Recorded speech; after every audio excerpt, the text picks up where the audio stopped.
sake! The things I do for my fucking phantom.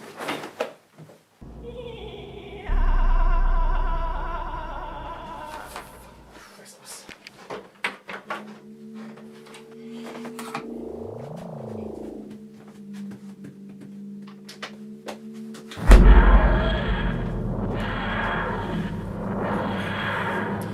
Console rooms.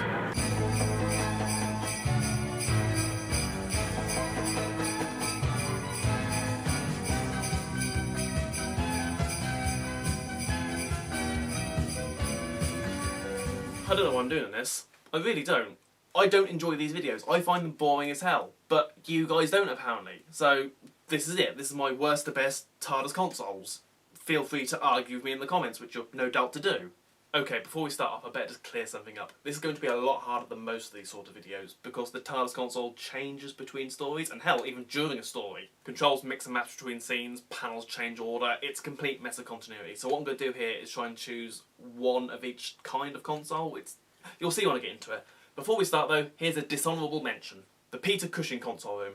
While it got better in the second film, the first film is atrocious. It's a complete mess. You can't tell what anything is. It just looks like someone got a load of wires, threw them about, and then stuck in one of those old railroad controls for the DMAT circuit. It's awful. It's fucking awful. Number 11. The Secondary. Okay, this is the console room that Tom Baker used for one season, and let's be honest, it's fucking awful. The room's tiny, the console hasn't got a rotor, no controls apart from a few little buttons. However, this set actually does influence future classic console rooms. This style of round would later on be recoloured and reused in the future console sets, and also the wall-mounted scanner with the horizontal shutters, that later on becomes like a staple of the classic console rooms. But when it comes to wooden console room sets, let's be brutally honest here, this is by far the worst. It's fucking shit. Number 10. The War Doctor's TARDIS. Okay, let's be honest here, while John Hurt was fantastic in the 50th anniversary, his console room wasn't. It's just a mixed match of spare parts they could find lying about. The console was nicked from an old exhibition, the walls were nicked from Adventure in Space and Time. It just doesn't seem to fit into continuity either. I mean, the consoles between it are the wooden McGann and the coral 2005 console. So why are there roundels around that side? And I know what you're about to say in the comments. Oh, it's just the console glitching, it's even said in the script. If that's so, why is John Hurt finding that console during the Saving the Gallifrey bit? Number 9. The 2005 console room. People who know me know I fucking hate the 2005 console. It looks like something from a really bad child's playroom. Bike pumps on the console, sticky notes on the scanner, and the room itself looks like it was dug up from Sea Life Centre. All the coral and that. I know what they're trying to get for was this sort of an organic look, but it doesn't work on a BBC budget. Star Trek can barely do organic shit, let alone fucking Doctor Who. I'll give it this though, it looks better in Series 1 and Series 2 with the darker green lighting. From Runaway Bride to End of Time, they overlight the set to hell, and it's the same problem the classic consoles had, where it's overlit and it doesn't flatter the set at all. In the two appearances of the console since 11th Hour, which is Doctor's Wife and the 50th anniversary, it's a lot better lit, and it just looks a lot better. But I still don't like the design, so... Number 8. The 2010 console room. Originally I liked the 2010 console, but looking back I realised that's just an overreaction to me hating the 2005 console. The idea is that TARDIS had rebuilt itself after the events of End of Time and the Regeneration, but if that's the case, why are there still taps and typewriters and gramophones still on the console? Surely if it rebuilt itself, it would rebuilt itself with some proper controls? That's why I always prefer the 2005's controls over the 2010's, because at least with the 2005's it felt like the Doctor actually put those bits on himself. It felt like he'd put the bike pump onto a place of broken part. Whereas 2010, it was meant to be the TARDIS had just magically put them there himself. However, the design of the room is a lot better, and I think that's what wins it over for me. It's interesting, it's like one of those Escher paintings with like the staircases going everywhere. I probably wasn't Escher, but fuck it, I know nothing about art. So that's why I put it above the 2005 console, just for the room, but the controls are shit. Number 7. The Three Doctors console room. Okay, we're getting onto the consoles I actually like now, but this also gets a bit confusing. The reason why I've called this the Three Doctors console room is because the Three Doctors is the first story it appears in the full. This console had appeared a couple of times before, but in like older set design, and it just looked awful with the old Hartnell printout walls and tiny set. And it would appear later on in things like Death to the Daleks, and again, smaller set, it just looks bad. This is where it looks the best.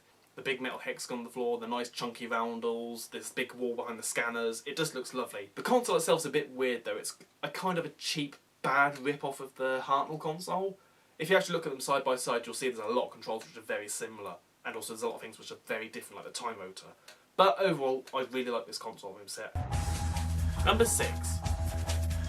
The Pyramids of Mars console room. Okay, this is probably the hardest one to talk about because this console, out of all the other consoles, changed the most in its run. And spoiler warning, it does appear later on in this list. But the reason why I chose Pyramids of Mars was because it's completely different to how it ends up being. It's still got the original Hartnell roundels, the console itself is clean and white, and it's just a really nice looking room. Also quite like how the entrance to the corridors is just an inset of the roundels, which is actually the recycled door of the Master's TARDIS from the Time Monster. It's a really nice console and it's just a shame we only get 2 appearances of it before the fucking wooden thing comes in. Number 5. The Five Doctors console room. Okay, this appears to be the most famous classic console, and it's also the one that changed the least during its entire run, mainly because of how it's designed. Out of all the TARDISes, this is the one I always thought was the most scientifically accurate. Like, I always thought a confusing ship like the TARDIS would just be a mass of buttons, which had no sort of user-friendly levers or anything like that. However, that's kind of its downfall. It's kind of boring just seeing buttons, and that's it. However, that door lever is one of the coolest fucking controls I have ever seen in my life. And that's probably the saddest thing I've ever said. Number 4. The 2013 console room. Okay, when they said they were going to redesign the TARDIS for the Snowman, I was really apprehensive, considering the previous 2 console rooms being a bit shit and I didn't like them. However, when I first saw that publicity photo of Matt Smith with the console room, I was overblown with joy. It's a real return to form for the TARDIS, being a scientific spaceship yet again, and not just like a fairy tale child's playroom. The room's gorgeous, the controls are lovely and clicky and oh, I love it. It is, however, better with Capaldi. While the bluey green lighting on the Smith looked alright, the orange lighting on the Capaldi just sets off the set beautifully, and also the chairs, the bookshelves, the chalkboards, all the little bits of knick-knack lying about just make it feel lived in, and it feels a lot like the Hartnell did. So yeah, by a long fucking way, the Smith Capaldi console room is the best new series console room. Number 3. The Unearthly Child console room. Okay, so this is the original console room, and whereas Pyramids of Mars console room had the console that changed the most, with Hartnell the room changed the most. In more or less every story the room was a different shape.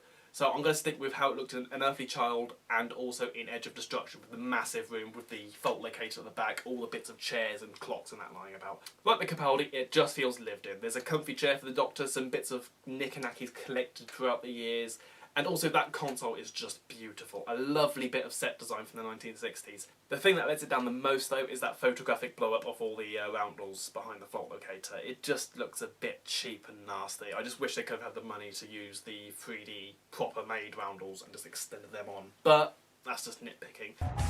Number 2. The Castro Valve console room. Okay, I told you this console was going to reappear again, and out of all of the appearances of this console with this style of room, I think Castro Valve was probably the best.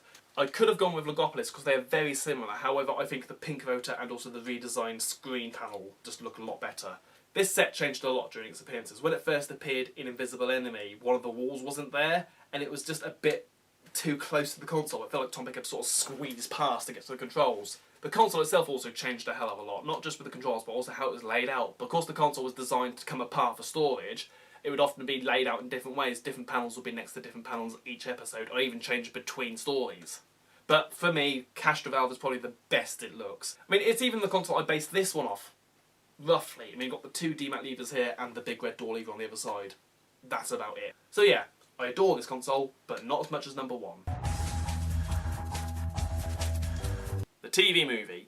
The TV movie console room is the most expensive console room to date, and it shows. It is utterly beautiful. By far my favourite console ever, and it probably will be for the rest of time. It's got a lovely Jules Verne feel to it, very Victorian steampunk, and I don't even like steampunk. The room itself feels lived in. Huge wall of books, clocks everywhere, loads of bits of the Doctor's travels everywhere, that little chair area with his jelly babes in the jar, just, oh, it's fantastic, I love it. The console itself is a work of art, all these little brass controls, that big chunky brake lever, those date setting controls, and it's also the first TARDIS to have the time motor go up to the ceiling, and also the best, let's be honest.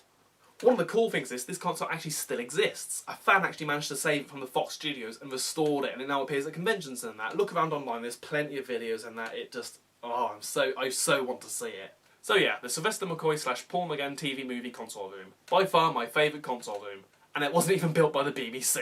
Shit.